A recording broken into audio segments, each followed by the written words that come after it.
friends on the Beller channel. Today I'm going to show you how to add different respectively backgrounds, yes,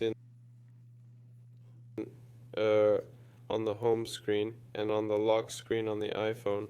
So accordingly, go to the home screen, pinch any point, and click the edit button. Click edit respectively backgrounds and click photos. So we choose accordingly from your photos. Yes, let's say here. So I click on the done button, right? That's it. Here, if you want to change the lock screen, then lock the phone, press the lock screen and click the customize button.